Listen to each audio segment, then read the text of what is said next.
狒狒正在悠闲地睡觉，突然，另一群狒狒大军怒气冲冲地向他们靠近，一场狒狒之间的大战一触即发。然而，你绝对想不到，他们之间的斗争却是为了喝一口水。在非洲埃塞俄比亚的土地上，干旱是这片大地所有动植物的考验。这里是全球最易遭遇旱灾的地区之一，气候变化的加剧让水源短缺成为所有生灵的痛，也让动物与人类甚至动物之间的生存矛盾被不断激化。而阿拉伯狒狒正深陷这场水深火热的生存博弈之中。为了等待一场降雨，阿拉伯狒狒已经熬过了数月的干渴。可这片早已皲裂的干涸大地，即便迎来零星阵雨，也不过是杯水车薪，根本无法缓解持续的旱情。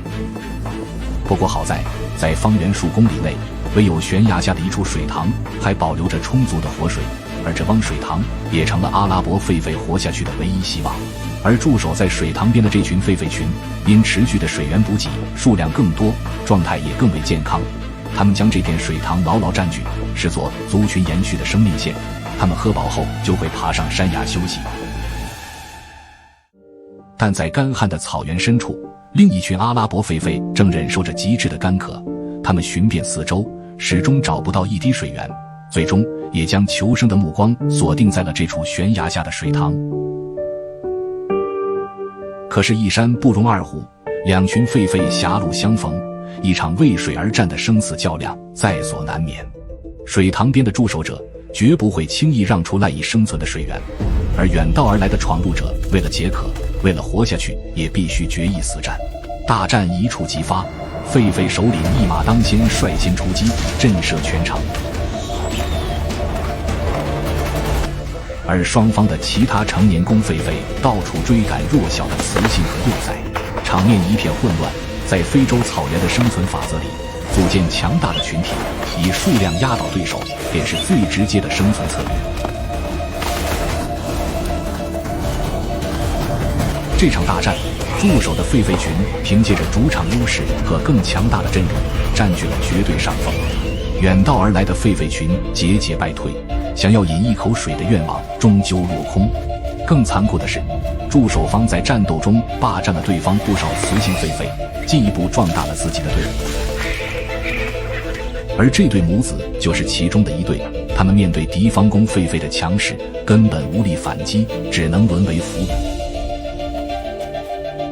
他回头看了看猿族群，万分不舍，又无可奈何，不知道下次他们相见时是敌人还是朋友。从古至今，无论是动物还是人类，战争的最后依旧受伤的还是老弱妇残。最终，落败的狒狒群愈发落魄，干渴与战败的双重打击，让他们陷入了更深的生存困境。但他们并未就此放弃，在这片残酷的土地上，每一个生灵都有着刻在基因里的求生欲。他们只能转身离开，寻一处地方养精蓄锐，等待着下一次的机会卷土重来。早起伸个懒腰 Hello？ 夭折了。当一天和尚撞一天钟，做一天牛马发一天疯。刚起床的东北虎开始了一天的牛马生活。由于东北虎没事爱瞎溜达，它溜达到大俄就是西伯利亚虎，溜达到朝鲜就是朝鲜虎，但我还是更喜欢叫它东北虎。作为世界上最大的哈基米，东北虎可谓是非常凶猛的存在。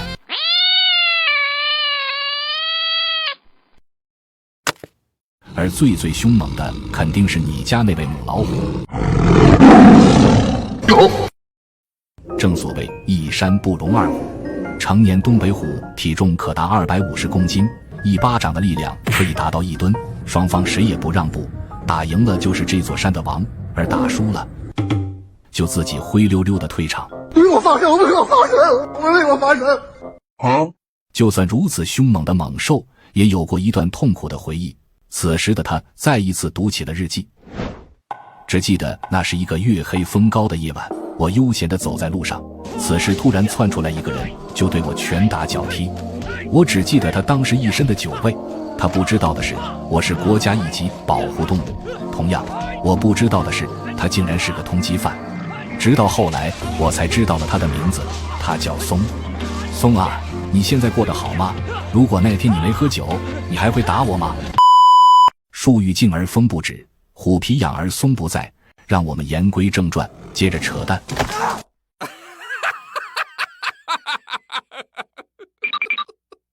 此时的老虎盯上了这群瑶妹，而老虎在捕猎时速度可以爆发至70公里每小时，追上这群瑶妹简直是手拿把掐。只见他悄悄潜伏在草丛中，等待这群猎物放松警惕。苏醒了，猎杀时刻。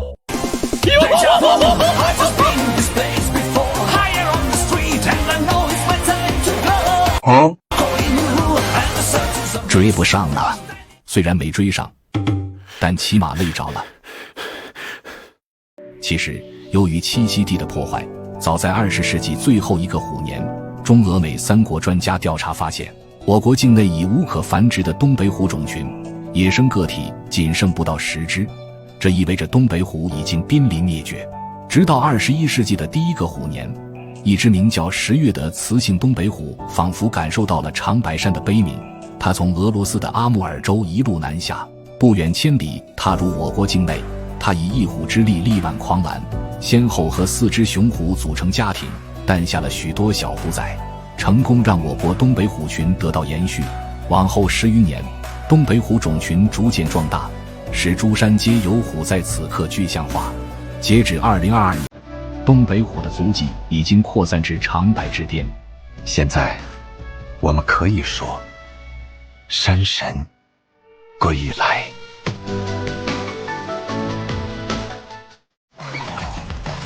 刚子做梦也没想到，今天竟然让几只野狗给揍了。平头白发银披风，非洲大地我最凶。作为非洲最不要命的选手，蜜獾的一生简直充满传奇。他上怼天，下怼地，豺狼虎豹当空气。狮子见了他也是照样没脾气。他虽不在江湖，但江湖早已有他的名气。鸵鸟只是看了他一眼，就被他吓出了2里地。要知道，鸵鸟可是一脚能踢死狮子的存在，而刚产下的鸵鸟蛋也成了刚子的盘中餐。吃完蛋的刚子又去骚扰起了蜜蜂，只见他一巴掌拍开蜜蜂的巢穴，对着蜂蜜就吃了起来，任凭蜜蜂再怎么蛰他都不予理睬。刚子不语，只是一味的干饭，而胡蒙只是想吃一只蝎子，却撞上了迎面而来的刚子。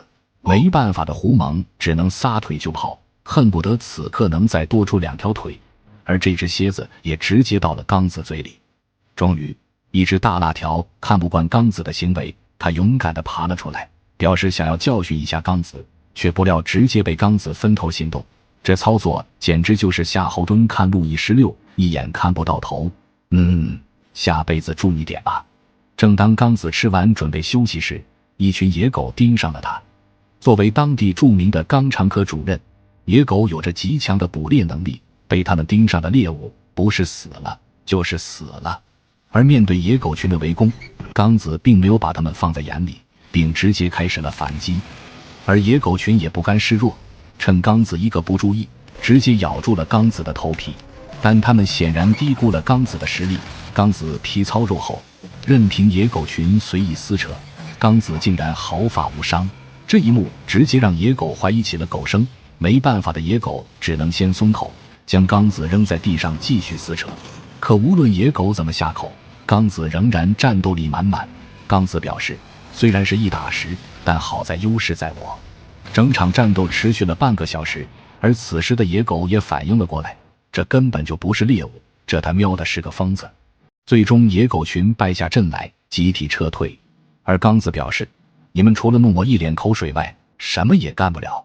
经此一战，本以为刚子伤得不轻，却不料刚子只是一脚微脏，竟然悠闲地吃起了蜂蜜。抖音。谁能想到天不怕地不怕的平头哥居然也有翻车的时候，被剧毒黑曼巴咬伤后浑身抽搐，生命垂危，谁也不知道他能不能扛过去，而你也绝对猜不到他最后的结局会是如何，我们拭目以待。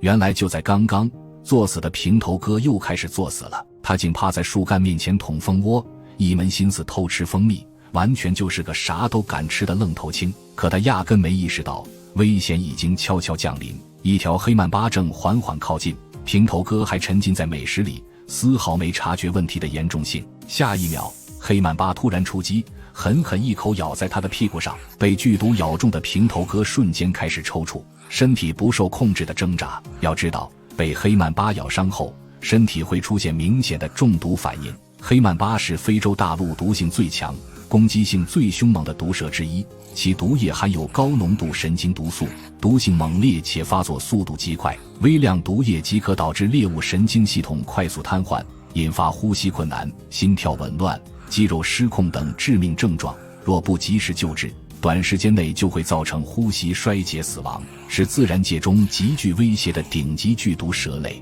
面对如此恐怖的毒素，平头哥却展现出了堪称逆天的抗毒能力。平头哥蜜獾的身体结构与血液特质，使其对多种蛇毒都拥有极强的免疫力与耐受性，能够自主分解和中和蛇毒中的致命成分。即便被黑曼巴这样的剧毒蛇咬伤，它也不会像其他动物一样迅速毙命，通常只会出现短暂的昏迷、抽搐等反应，经过一段时间的休息后便能自行恢复，身体几乎不会留下永久性损伤。这种强悍的抗毒体质让平头哥在面对毒蛇威胁时拥有了其他动物无法比拟的生存优势。不出所料，平头哥竟然真的奇迹般恢复了。刚刚还在痛苦挣扎、深受蛇毒折磨的他，没过多久就重新站了起来，眼神恢复锐利，动作也变得灵活有力。刚才那场惊心动魄的中毒危机仿佛只是一场短暂的小气，他完全看不出受过半点伤，也没有留下任何后遗症，转眼间就变得生龙活虎，精力旺盛的吓人。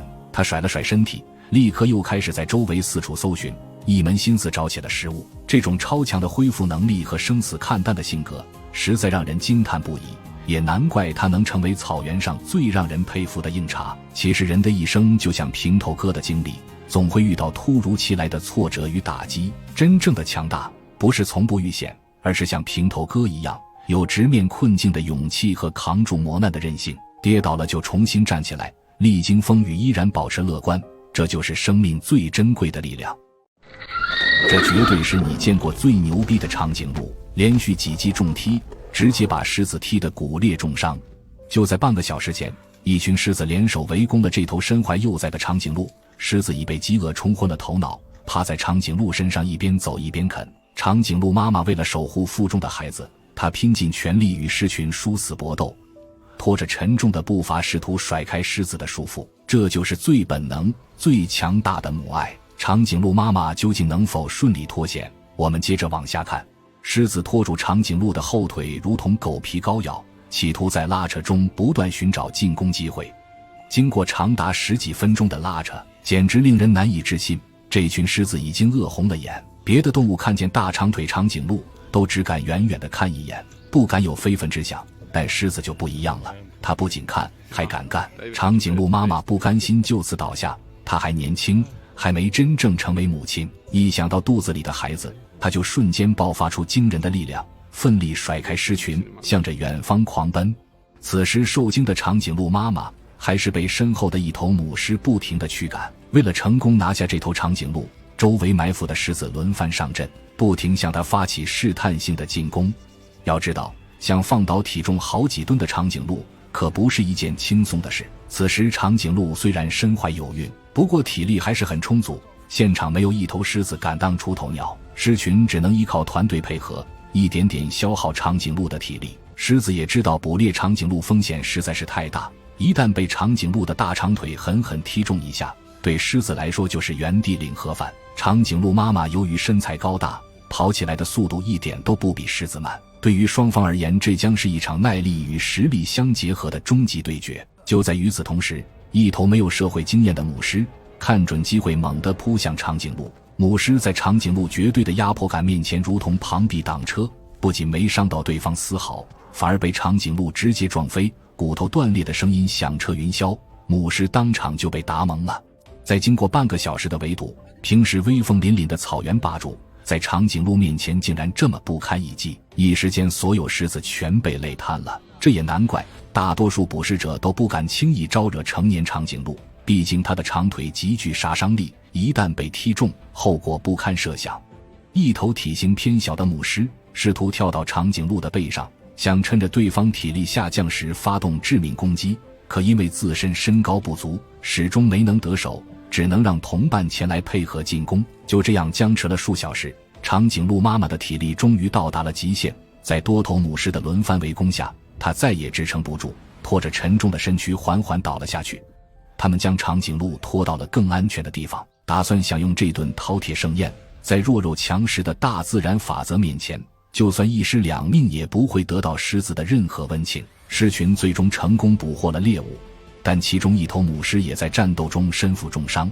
长颈鹿临走之前也算是拉了一个垫背的。这一幕让我们深刻感受到，大自然既残酷又现实，这里没有心软，也没有选择，每一个生命为了生存都在拼尽全力，这就是最真实的野外法则。好偷个蛋干嘛？我操！吓死猴，坐个船。哎coño！这是拍摄于1976年的经典纪录片。李猴哥表示，这真是曹丕的岳父不讲话，真鸡的爸无语。对，随着成熟的马鲁拉果掉落一地，立刻引来了许多动物自食其果。虽然吃别人的东西很不礼貌，但不得不说是真的香。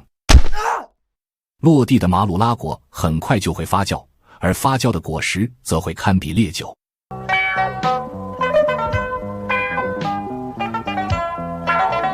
故人西辞黄鹤楼，唱跳 rap 打篮球。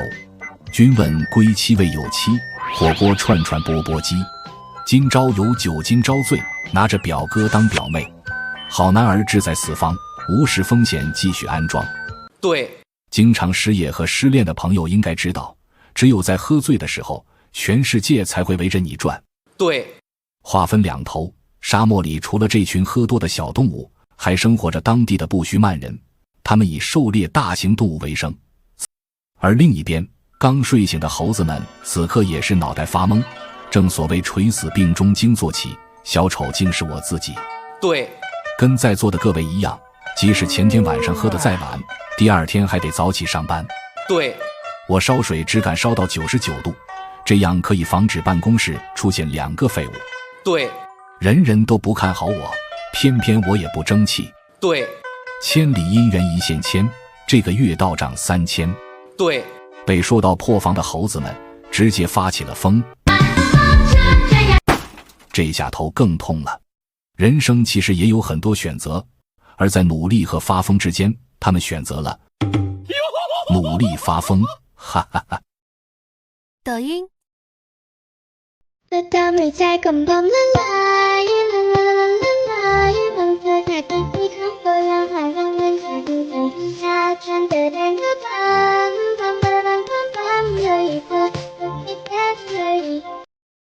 抖音。